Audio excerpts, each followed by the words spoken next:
Good morning, everyone. Welcome to Golden Gate Center for Spiritual Living. I'm Reverend Mary Maurice Shelton. I'm the community spiritual leader here.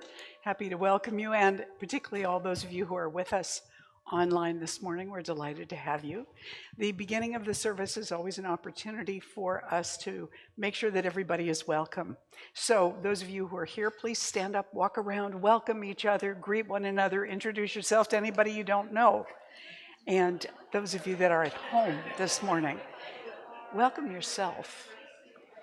Recognize how valuable you are being here. Give us just a couple moments, and we'll be right back to sing the opening song.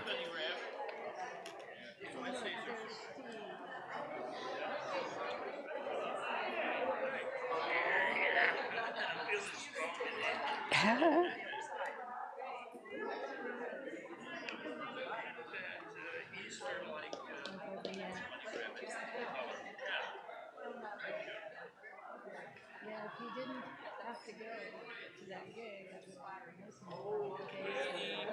because it would fill this room really nicely. Well, I remember, is it true? Is it absolutely? Even that itself.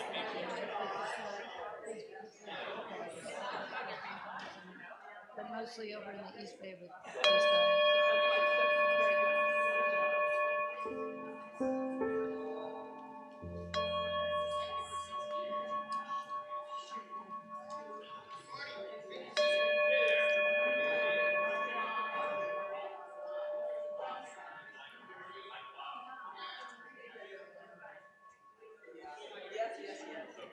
All right. Well done. All right.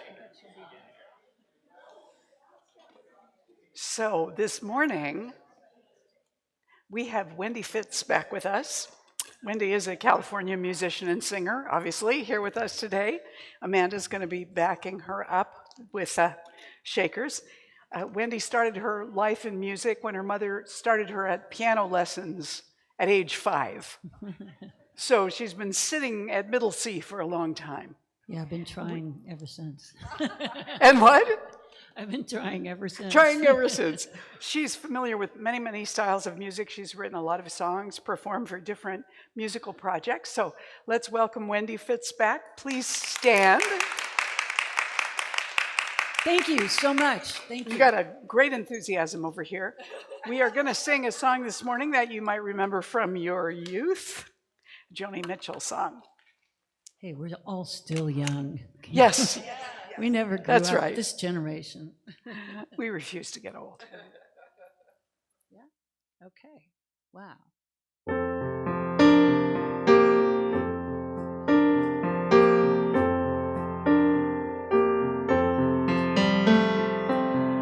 Yesterday, a child came out to wonder, caught a dragonfly inside a jar. Fearful when the sky was full of thunder, and tearful at the falling of a star.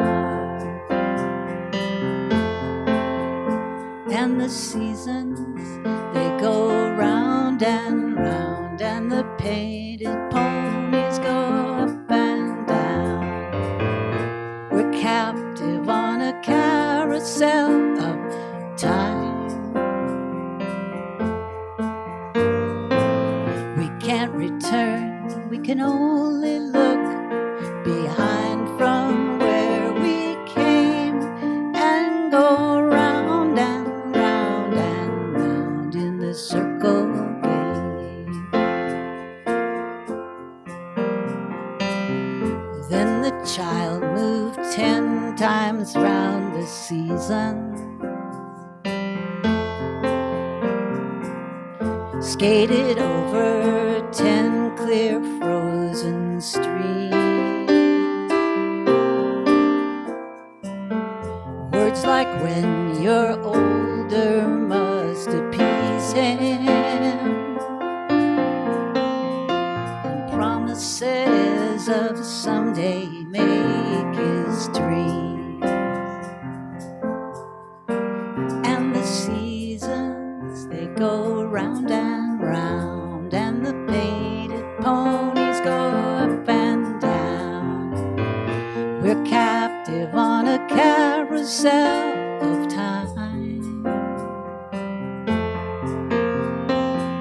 We can't return, we can only look behind from where we came and go round and round and round in the circle game.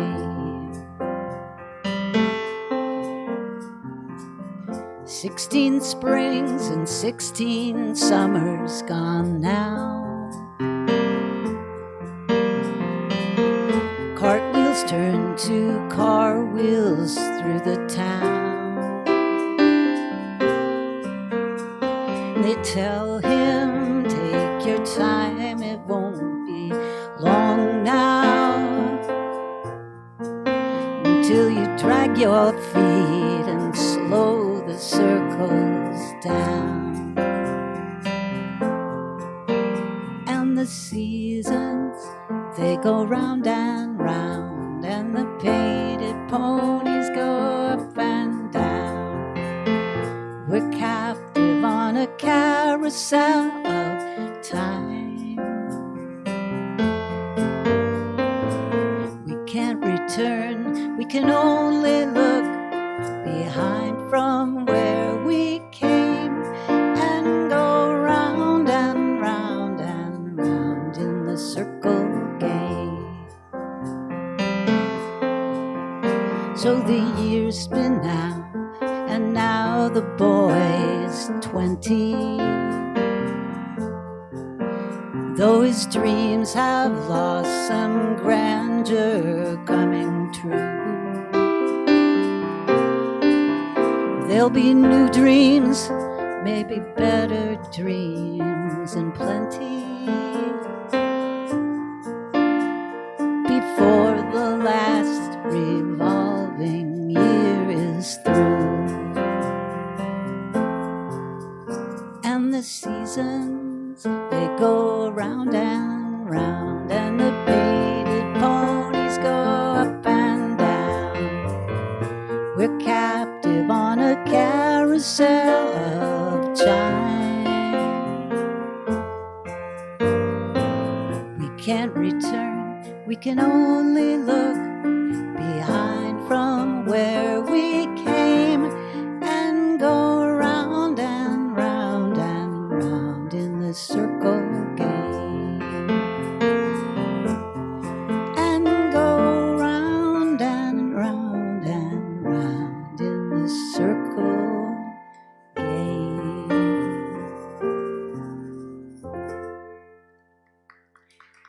Bravo to you guys. And we go round again this morning in this circle game. So I'm going to invite you to silence your cell phones now so they won't interrupt anything during the service. And as we prepare to turn within now and get ourselves centered together individually and collectively, our morning prayer practitioner, Marilyn Letzos, is going to come up and pray us in this morning.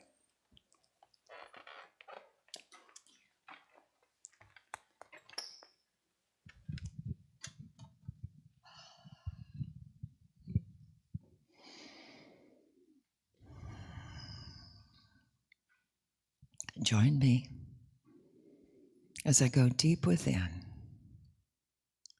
to that place within myself, each one going to that place within their self, sometimes called the secret place of the Most High.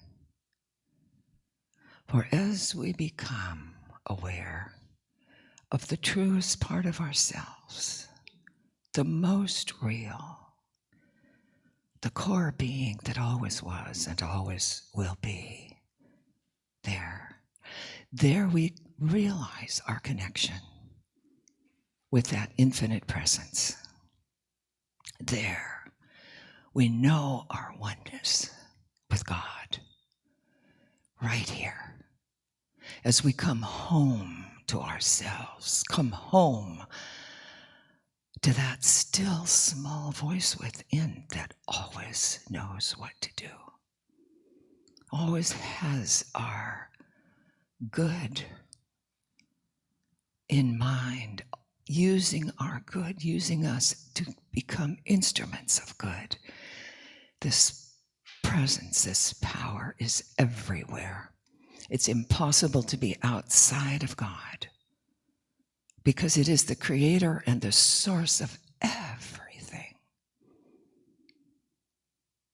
And being one with this power, I know that everyone is one with all the gifts of that power, that perfect order that holds the universe, that divine order that holds the universe in its loving embrace. Always, in spite of appearances, there is divine order right here, right in every situation, waiting to be realized, brought to life, remembered, recognized as the reality that whatever we think we are, there is always more here, more being revealed in every situation, but for the eyes to see it, for the willingness to open to that more. And I give thanks that in this season of spring, of riotous blooming and life coming back into full expression, I allow this newness, this desire to expand within me as well. It is my growing season as well, and this is true for everyone who so chooses. So I simply give thanks for this awareness. I give thanks for the opening within each heart this morning to receive more of the truth that already exists, to see it more deeply, to experience it more powerfully. I give thanks that we are here to be in this power together, to explore it together through the speech, the talk of our beloved Reverend Mary, Spirit speaking to us in all directions, leading each one to that which they seek today. And so for this grand and lavish fulfillment, I give my thanks. And I let this be, as we say together, and so it is. Amen.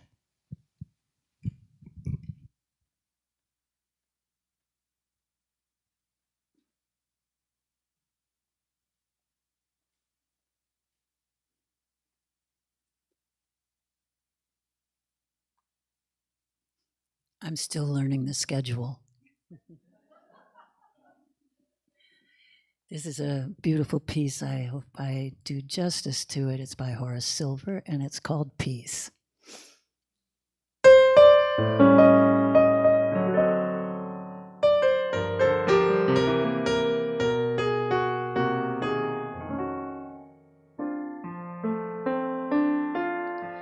There's a place that I go where the sycamores grow and the daffodils have their fun, where the cares of the day seem to slowly fade away in the warmth of the evening sun. Dog doesn't like it. Peace when the day is done. If I go real late, let my mind meditate on everything to be done. If I search deep inside, let my conscience be my guide, then the answers are sure to come. Don't have to worry none.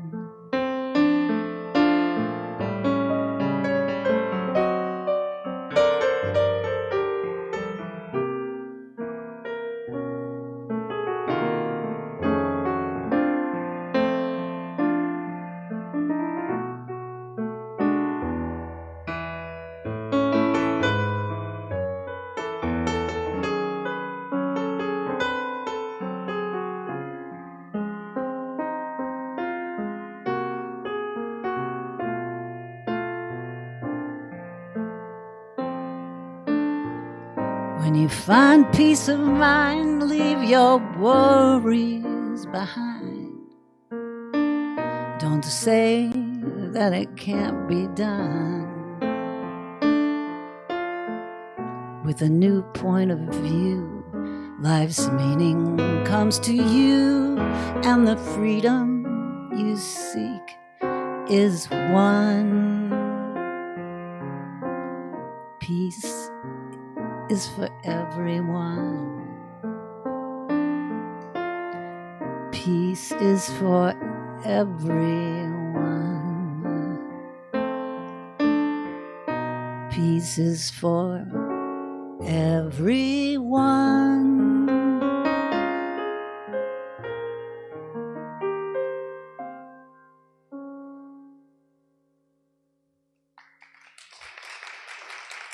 Thank you.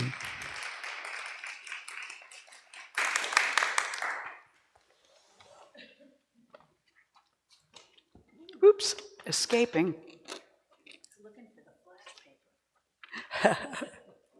So continuing our theme for 2026 of sacred connections, we have been looking in March at connecting with sacred traditions. Sacred traditions are used in every field, really. There are sacred traditions in science, certain things that you look into, certain things that you don't look into because they've already been dismissed. And so we can miss some things that way. And religion is the same way. We have certain traditions in various of the world religions, but they're closely linked a lot of times with the local ethnicity's superstitions or previous practices, which is why Easter is built on top of another pagan tradition. You know, Jesus' crucifixion and resurrection didn't have anything to do with bunnies and eggs, as far as I know. That's Esther. And we're celebrating her right now because it just became spring. So all of those things are passed on to us in our various families, in our various cultures, in our various traditions. And it's sometimes hard to tease apart which traditions are based on things that are real and which are based on things that are believed but are not necessarily accurate. With me here so far? Yeah? So we're talking about connecting with sacred traditions, and today we're talking about children's traditions. So the thing about kids that is most compelling, really, is their imagination. They have huge availability for imagination. And so Walt Disney said once, every child is born blessed with vivid imagination. And then he said something like, which gets dulled down or lost over the years as they grow up and become adults. Christopher Moore said, children see magic because they look for it. And I would go on to say, they assume it's there.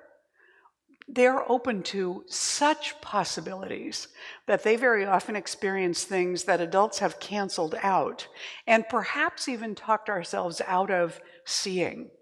So small children, sometimes it's easy for them to see auras or other presences that we have canceled out because we learned a long time ago that grown-ups do not see and hear these things. And so we don't. For the most part, there are always outliers who still connect with those things or remember those things. I love this little story because it has to do with kids going for their lunch in a Catholic school, which is how I grew up. Children were lined up in the cafeteria of a Catholic elementary school for lunch. And at the head table was a large pile of apples. The nun had posted a note on the apple tray. Take only one. God is watching. Moving further along the lunch line, at the other end of the table was a large pile of chocolate chip cookies. And a child had written a note that said, take all you want, God is watching the apples. So this is the way we think about these things. Very literally, at that age, very literally. God is busy over there, so this is safe over here to indulge more of, and you won't be marked off as naughty for having done that. Mark Twain said, you can't depend on your eyes when your imagination is out of focus. So one of the things that we tend to need more of as adults is the ability to imagine, to make space for that which we have not yet seen or experienced. And we talk about in the science of mind taking consciousness as the source or the cause of what we see and feel and experience in our lives. And very often we don't question any of that. It never occurs to us as a humanity, it never occurs to us that by shifting our perception of what we expect or what we believe, what we see might change. I'm always going back to what the dean of our school of ministry up in Seattle when I was a student said, which was, when you believe more in what you don't see than what you do see, what you do see, you won't see, and what you don't see, you will see. You see? So I love that because it opens up our expectation, our expectancy for the possibility of more, for the possibility of seeing, of hearing, of experiencing something differently than we have before, of allowing our perception to not limit our experience and allowing our perception to expand. You know, I've talked before about listening to the telepathy tapes. One of the things that the moderator, the host for the podcast always says is that remember that being a true skeptic requires being open-minded. Not just blithely accepting everything in front of you, but being willing to look and see rather than dismissing something out of hand. Children, like this little boy, he's looking out the window into the night sky, this little boy on the slide. But as he's looking out at the moon, he's imagining the whole of the universe out there. And you can see, I don't know if you can or not, but on his wall here, he has a poster of Superman over here. And over here, he's got a racing car, he has several teddy bears, a football, a lot of books. But he's looking out at this and imagining this. That is available to us all the time. So we find that little children have an openness to possibility, and this is something that we need as adults, that we need more of as well. So I want to share a little story with you about this. Once there was a little boy who wanted to meet God. He thought it would be a long trip. So he packed his backpack with Twinkies and a 6-pack of root beer, and he started off. And when he'd gone about 3 blocks to the park, he saw an elderly man there who was just sitting there feeding the pigeons. So the boy sat down next to him and opened up his backpack. And he was about to take a drink of root beer when he thought that the man might be hungry. And so he offered him a Twinkie. And the man gratefully accepted it and smiled at the little boy. And his smile was so pleasant that the little boy wanted to see it again. So he offered him a root beer. And again, the man smiled, this beautiful smile, and the little boy was delighted. So they sat there all afternoon in the sunshine, listening to the birds, eating Twinkies, and drinking root beer, but they never said a word to each other. And then near dinner time, the little boy realized how tired he was, and so he got up to leave. But before he'd gone very far, he turned around and ran back to the man and gave him a big hug. And he got the best smile yet. So when the little boy opened the door to his house, his mother was delighted to see the look of joy on his face. And so she asked him, "What did you do today that made you so happy?" And the little boy told her, "I had lunch with God." And before his mother could respond, he said, "God has the most beautiful smile I've ever seen."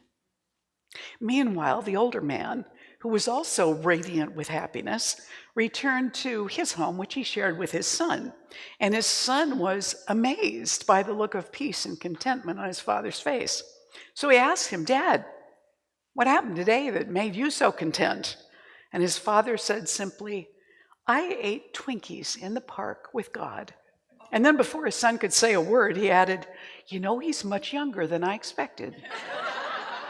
Here were two people who had come together with the ability to open up to a larger possibility than what somebody walking by might have seen. The possibility of the divine in the person next to them. And without question, experience that time together as a gift and a delight for both of them.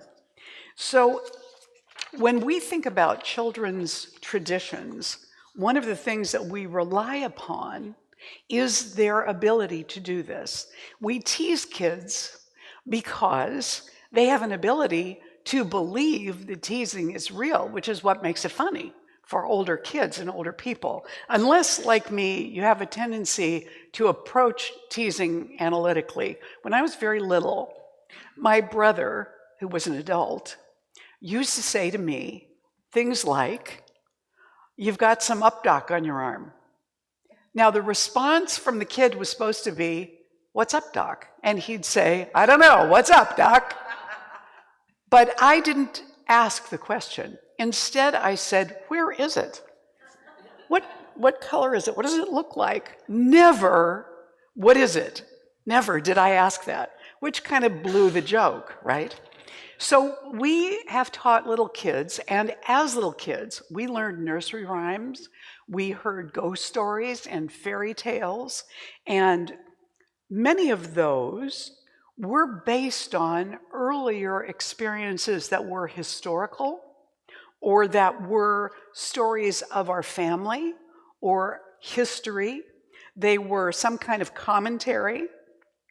Albert Einstein said, "Imagination is more important than knowledge." Wow. And then he also said, "I have no special talents. I am only passionately curious." Passionately curious and imagination. And lastly, he said, "My creativity is visceral.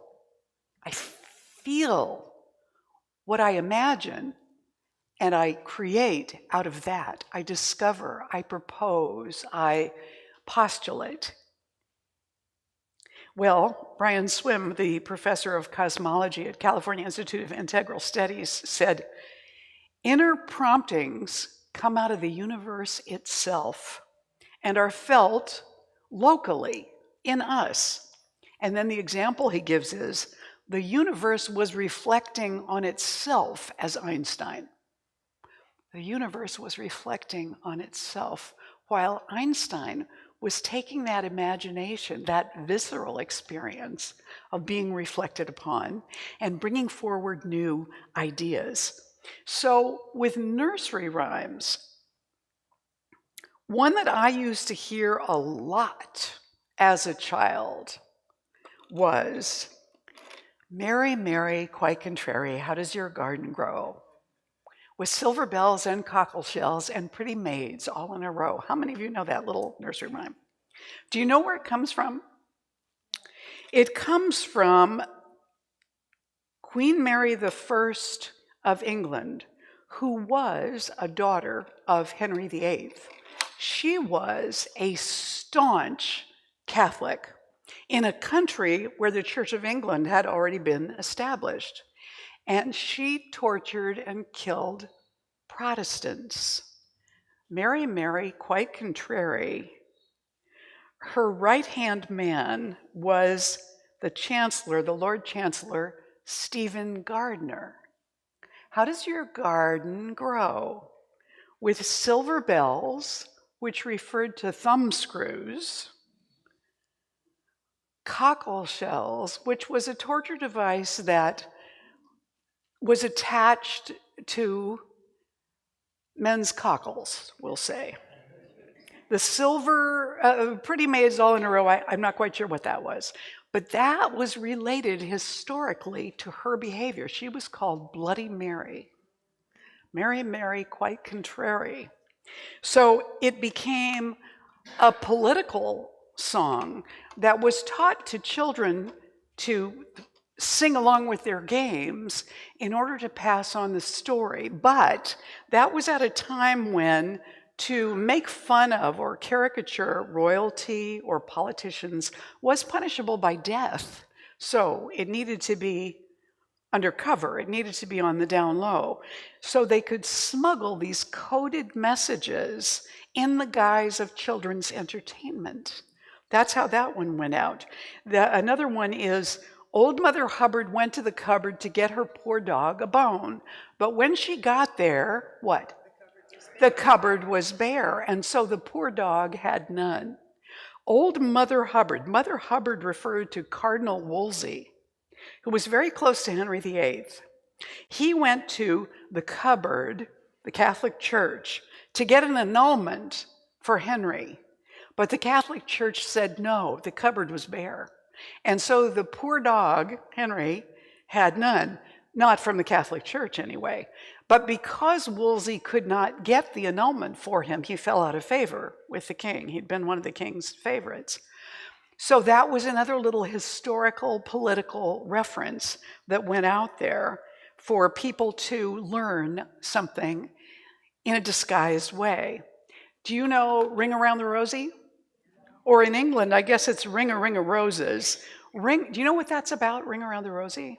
It's about the bubonic plague in England in 1665. The rosy was the rash and its stench, right, that developed on the skin of people that had the plague, pocket full of posies, because you needed the posies to mask the smell. Some of the doctors who went into those homes wore these big mask things over their head, and the whole snout was full of flowers and perfumes to mask the smell. Pocket full of posies. Ashes, ashes, we all fall down. Ashes, we all die. That's what that song was about. Now, when I was singing that in little circles going round and round, and then we fell down at the end, it was fun. It was just a game, right? But it had to do with a historical event. Most of us as children never learn any of that now, but those things were passed on. And in the same way, nursery rhymes, fairy tales, ghost stories, totem poles, beaded jewelry in the Maasai tribe, hula dances, Bali, the dances that are performed in Bali. Some of all of those are related to telling stories. The story of the clan, or the story of the family or the tribe, or of a particular historical event, or a particular event that happens in the family, or to teach children a particular behavioral lesson. Now, this totem pole is in Ketchikan in Alaska. And I heard the story of this totem pole from the guide who was in the village where they have all of the totem poles displayed. The story of this totem pole is that this little boy was warned not to stick his hand in the spaces in between the rocks down in the water, but he didn't listen. He stuck his hand into one of those spaces and was caught by a giant clam and could not get away. And so when the tide came in, he drowned. That is a lesson for children. Listen to what we tell you, or something bad could happen to you, right? Little Red Riding Hood. What is the message of Little Red Riding Hood? Don't talk to strangers. Don't tell them where you're going. Don't tell them anything about you, and maybe don't wear bright red. You know, the little boy who cried wolf. What is the story there? Don't lie. Or sometime when you really need help, no one will believe you. So the fairy tales that we learned, the ghost stories that we learned about what can happen when you don't listen, every teenager has heard the story of the two teens in the car making out when the guy comes with a hook, the serial killer comes with a hook to get them, and they barely get away, and the hook is left on the door handle, right? Who has not heard that story as a kid? Oh, few of you hadn't. Okay, good for you. So, what is the lesson there? Don't go making out in some remote location in a car by yourself. Don't do it. We did it anyway. But all of these, and then for adults, because this was a time when a lot of people were illiterate, there were parables, there were mystery plays. And, you know, there's a movie out right now called Hamnet, which is one of Shakespeare's plays with a different name. In the play, it's called Hamlet. But at that time in England, Hamnet and Hamlet were basically seen as the same name. Interestingly, the director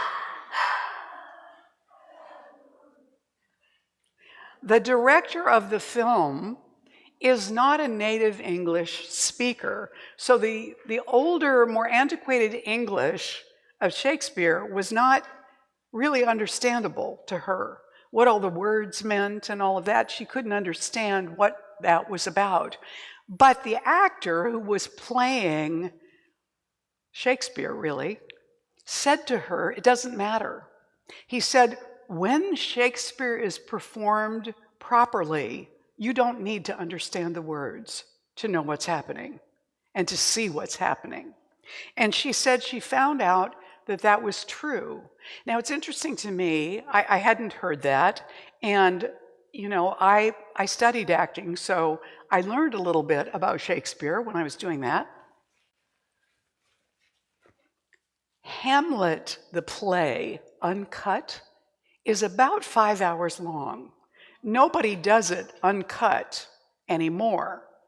So there's a scene in the play where Hamlet is being performed, and it's toward the end where the stage is hip deep in bodies, and Hamlet is dying, and he's making this speech.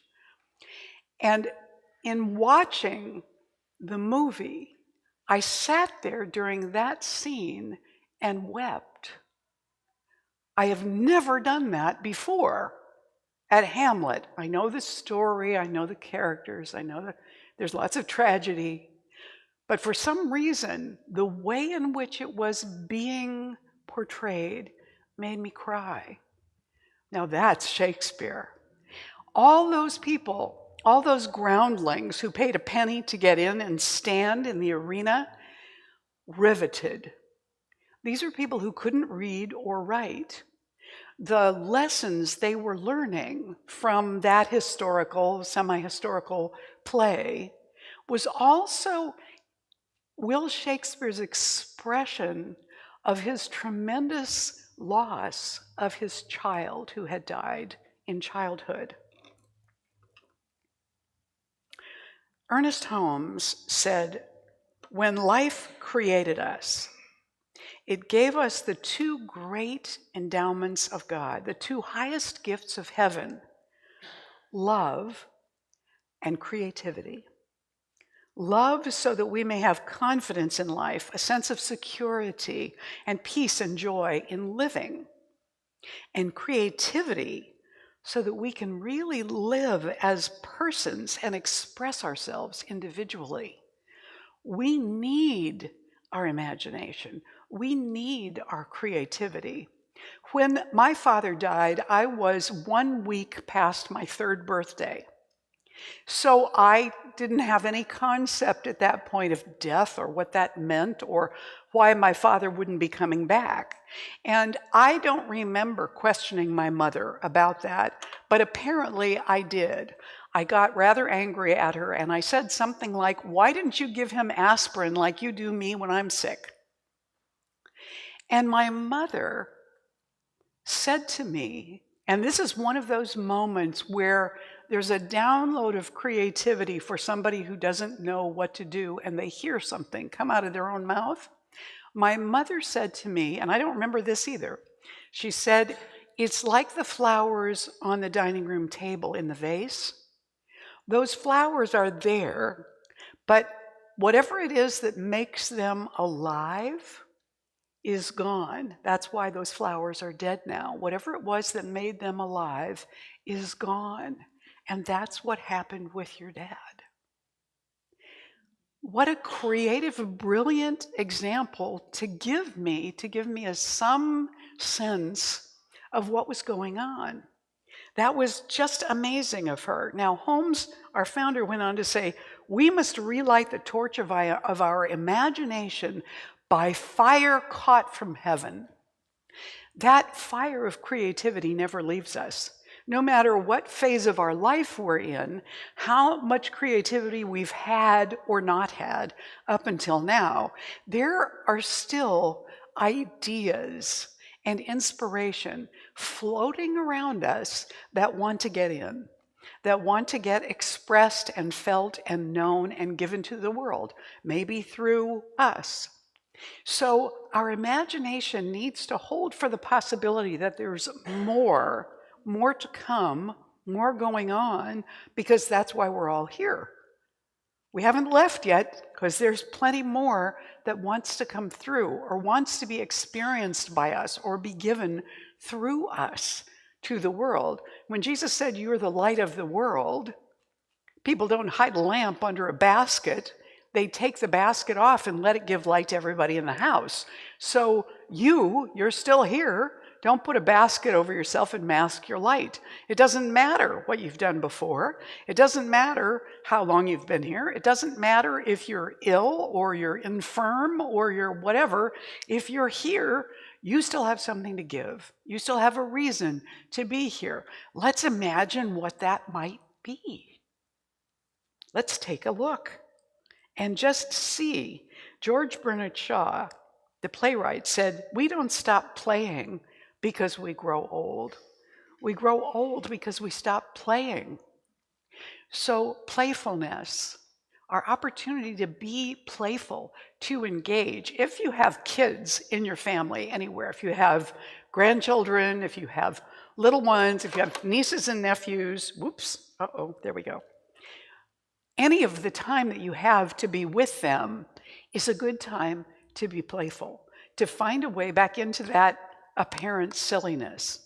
I can remember when my grandson, who's now 18, when Toby was a baby, or not a baby, but a young child, just out of toddlerhood. I had a whole bunch of wooden blocks, and we climbed under the dining room table with all these blocks and made a fort that we could drive little cars through and stuff like that. Now, this was a while ago, but even then, climbing under the dining room table to do this was more challenging than it might have been at another time in my life. And I wasn't sure what to do or what to say or if we were even having a good time, but it seemed to be something he was enjoying. And I had to use my imagination to try and tap back into that. That gave me something. In the moment, I felt a little confused and maybe slightly bored. But what it gave me was this memory of creating this with my grandson, who is now way too old and probably too cool to climb under the dining room table, with me anyway, maybe with his little brother, who's a tiny little guy. Maybe he would do it with him. But the time for him in that has passed. It's over. But the memory still lives in me like a present memory. Does that make sense? So when we have these opportunities to be with the family, the extended family in our lives, to do something with them, whether it's go for a walk on the beach, have a picnic, build a fort, fly a kite, go to a museum or the aquarium or an escape room, depending on how old they are. These playful things are youth builders for all of us. They allow us to enter back into our imagination. Do you read novels? Do you go to movies? Then you enter into another world. And for me, there are always some, not all by any means, but there are always some movies and some books that I find I lose myself in so completely that I feel sad when it's over. Years ago, when Dances with Wolves came out, I remember at the end of the movie where the two go off together, I was thinking, I want to go with them. I want to go with this tribe. I want to go with this experience. I don't want it to be over. And yet I know if I lived in that time period, I would be too busy trying to just keep things together to go off wandering into some romantic, imagined fairy tale. But it created a world. It created a world, didn't it? It created an experience, an opening, an availability to more. And that's the life we want, not just all of the nuts and bolts that everybody has nailed down, that we know this is true and this is true and that's real and they should or shouldn't and I should or I will or I won't. All of those things we already know. We're opening up to something more, to something greater. So I'm going to make a declaration. I'm going to make a prediction that when you leave today, in this day, before the day is over, something is going to show up in your life that was unexpected. Something is going to show up in your life to invite you into a new idea, a new experience, a new connection. And I'm going to implant in you right now the idea that when that happens, some divine soul will tap you on the shoulder, metaphorically, so that you notice it. And that will be me saying hi. So whenever you experience that today, just see me grinning at you. Hi. Good for you. You caught it. Good for you. Here's a story I want to share with you about these sacred connections that we make with family and neighbors and friends and those who are dear to us, because when we share experiences and stories with them, we can be creating a new tradition in our own family, in our own lives.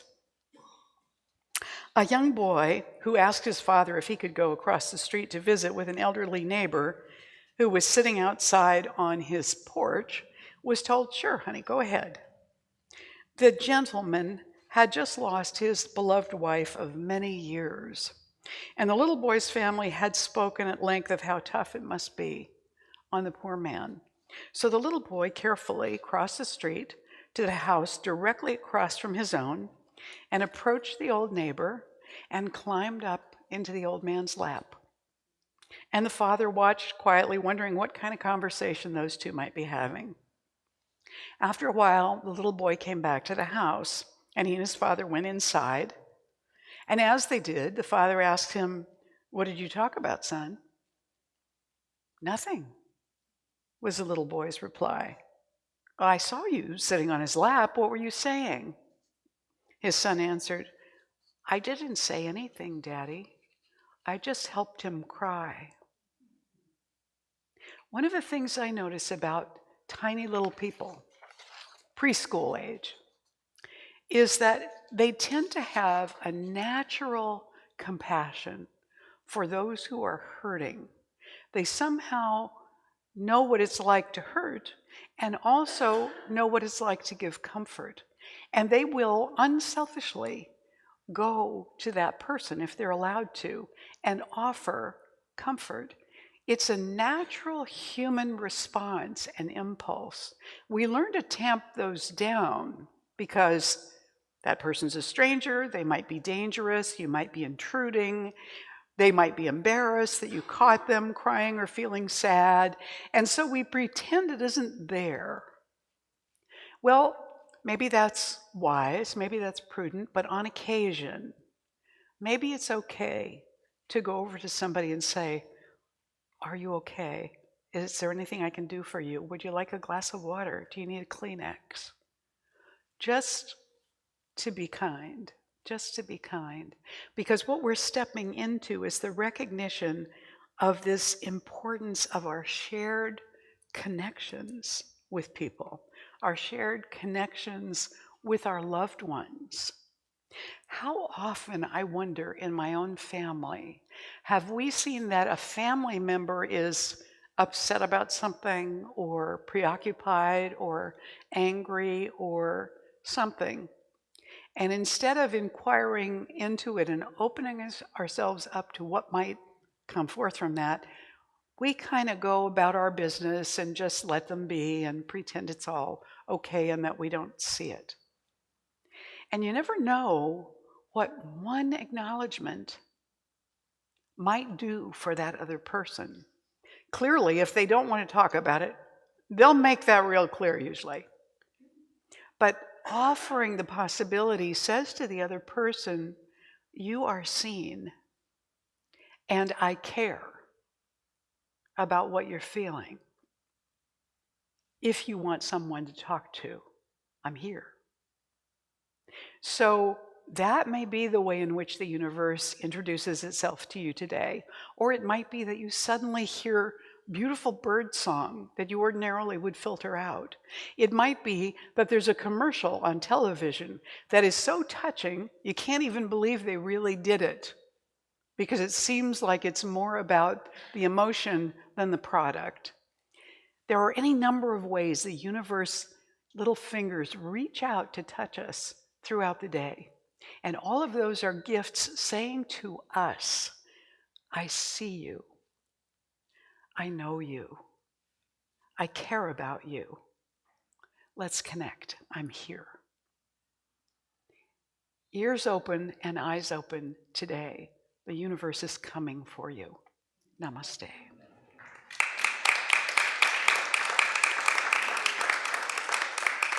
So let's take a moment to anchor this within. As we go within here and now, we know there is one life, and it is abundantly bursting forth from everyone and everything at every moment, whether it's fall or spring, whether it's winter or summer, wherever we are, whatever we're experiencing, we're in the midst of the divine presence. In the midst of it, it is thick around us, making itself known in every conceivable way.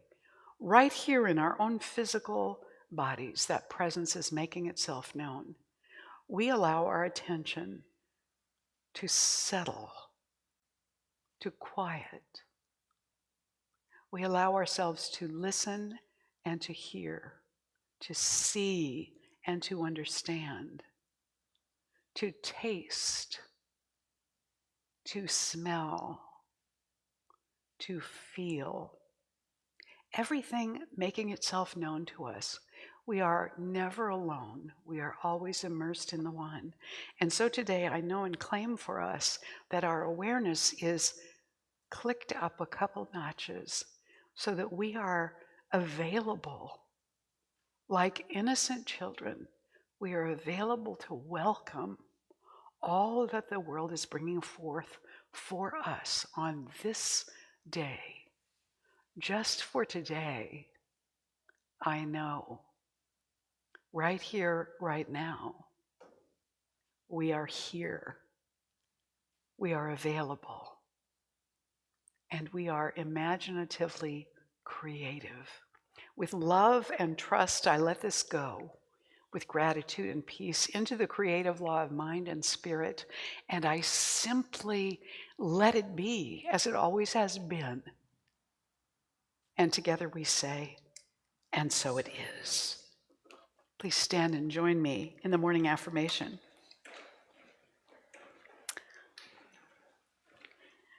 The child with me, the child I was, still lives in me.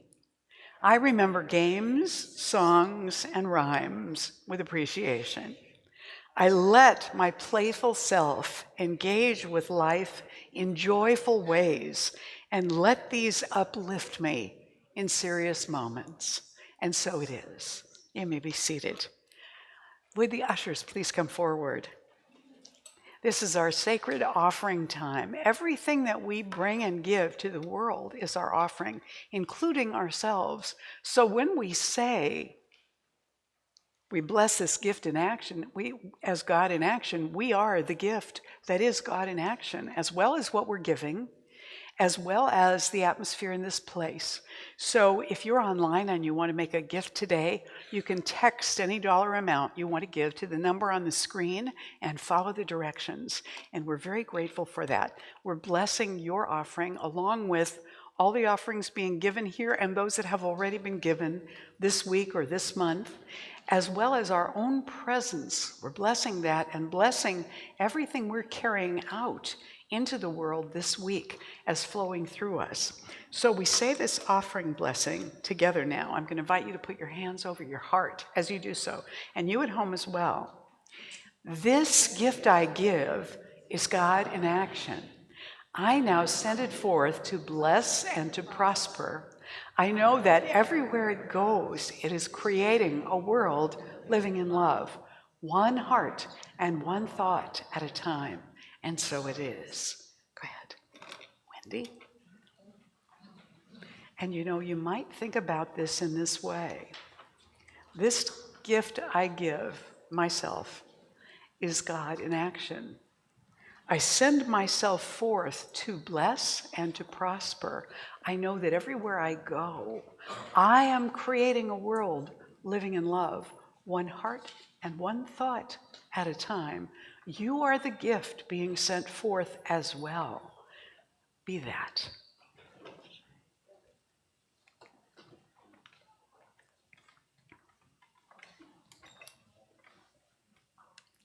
Okay, well, I'm just going to say that this song is called Peace, Peace. It was improvised and then preserved forever by Bill Evans, but it's a little medley with Some Other Time, which I know you'll recognize.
Thank you, Wendy.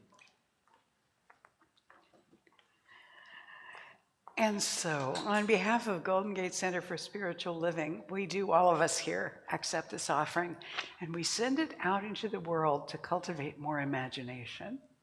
And so it is.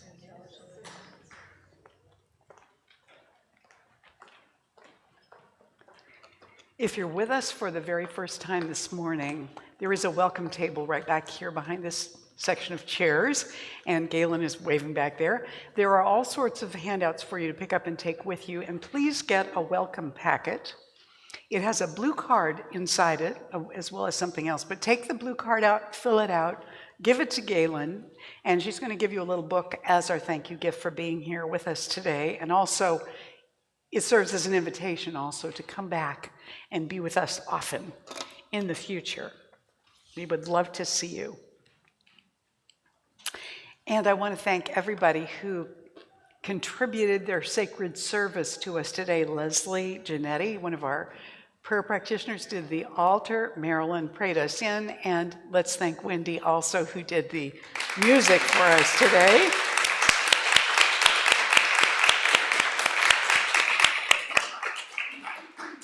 Now today, we're having a quarterly prayer circle. It will always happen on the Sunday that's closest to the equinox or the solstice, and so today is the day. And we'll just take and put some chairs in a circle, maybe right in the middle, so that everybody can do everything else they need to do to put stuff away, but we're gonna go right ahead and zero in on it. And I'm inviting everybody who wants to participate, especially practitioners, to come and pray with us. And we'll see what it unfolds in terms of our prayer for Golden Gate, and our prayer for the world, and our prayer for our country as we go forward. Also, we are coming very rapidly up on Easter now, and the Easter sign-up sheets are on the back table, on the activity table here, for the food that people are going to bring to share with each other on that day. So each category of food has its own little sign up there depending on what you want to bring, and you can note whatever it is there. And Golden Gate will take care of tablecloths, silverware or plasticware, whatever it is, napkins, plates, all that sort of stuff. So food is kind of on all of us. So look at the list, see what you'd like to bring to share. Generally, there's a suggestion about how many people your dish needs to serve. And also, there's a sign-up sheet back there for anybody who would like to help us think through and plan the decor and that sort of stuff. So there's also a sign-up sheet back there for that. Please sign up today. Otherwise, I'm going to feel like I have to go buy everything. And I don't want to do that. On the Sunday after Easter, I'm taking a break. And so Reverend Dr. Barbara Leger is going to be here as the guest speaker that day. And she has a process that she's going to go through with you that's 3 simple beats to developing an increased sense of peacefulness for everybody who practices it, increased gratitude, increased peace. So she says, gratitude is a bridge connecting peace to all our other choices. It makes the journey much more synchronistic. Well, synchronicity is a good thing. We'd like to see a lot of positive synchronicity in our lives and in the world. So come and hang out with Dr. Barbara on the 12th of April, and she will help with that process. And also, that is going to be our partnership Ukraine Day, not Easter Sunday, which has enough stuff going on with our anniversary and Easter. So it'll be 1 week later, and the table will be up, the team will be here. Dr. Barbara will be here. They have little goodies to sell and share, and you'll get to hear more about what's going on over there for those dear souls. If you would like to make a prayer request today, you can do that by putting it in the box or by requesting that Reverend M. Louise do a prayer with you, and she will take you backstage here to a quieter area. If she's not there when you come to the table to work with her, just wait a moment, she'll be right back. And you can do that while we're doing our prayer circle here, then you can come and join us or go home or whatever you need to do, okay? That will all be wonderful. And that's it for this morning. Oh, except for your musician feedback sheet. We use these every week, not to give to our musicians actually, but to feedback to me and to Carolyn how you like the music on any given day. Because if I say, 2 months from now, how did you like the music? And I name some musician who was here 2 months ago, you might not necessarily remember which person that was. This way we get feedback right away. So if you did not give yours in at the offering, please find me afterwards and give it to me directly, okay? I'd really appreciate that. And now please stand and join us for the closing blessing and song. Oh, actually, we're going to pray. The practitioners are going to pray first, so you can stand or sit. We'll do this briefly. Just know as the practitioners surround the room that you're enfolded in this love, and this prayer is being magnified around you right now. So I invite you to just turn within and know right now at this moment that God is all there is. There is one mind, one presence, one beingness expressing itself through all diversity and multiplicity throughout the universe, including us, right here and now. All of that infinite intelligence, all of that power and presence and creativity are right here in me, in each one who is present here or listening and watching this morning. This divine presence is acting through us to open up our lives in creativity, in love, in deepened and broadened and fine-tuned awareness of the divine presence in us and everywhere around us. We welcome it with love and gratitude as we go out into this beautiful day, this wonderful week. We release this prayer and simply let it be in gratitude. And so we say together, and so it is. And please join us now for this closing song, which I'm going to guess you probably know. Yeah, you might have heard it before. And please, anywhere that you remember the lyrics and want to sing along, please do.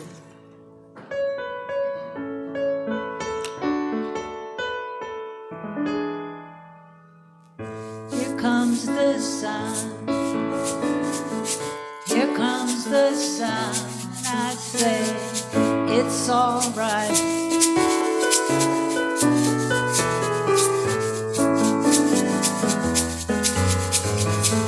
Little darling, it's been a long, cold, lonely winter. Little darling, it feels like a year since it's been here. Here comes the sun. Here comes the sun. I say it's all right.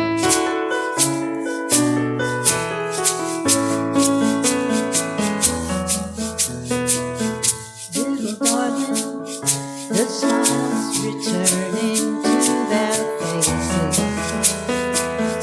Little darling, it seems like a year since it's been here. Here comes the sun. Here comes the sun. I say it's all right.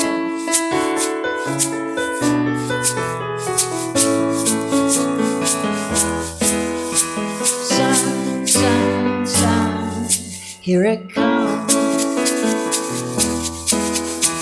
Sun, sun, sun, here it comes. Sun, sun, sun, here it comes. Sun, sun, sun, here it comes.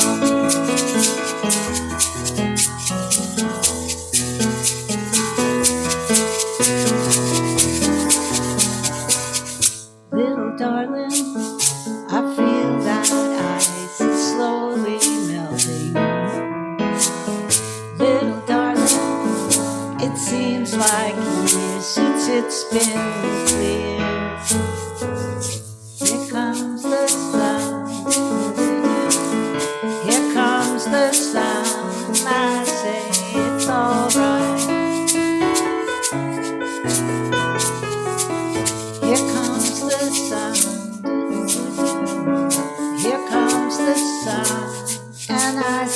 It's all right.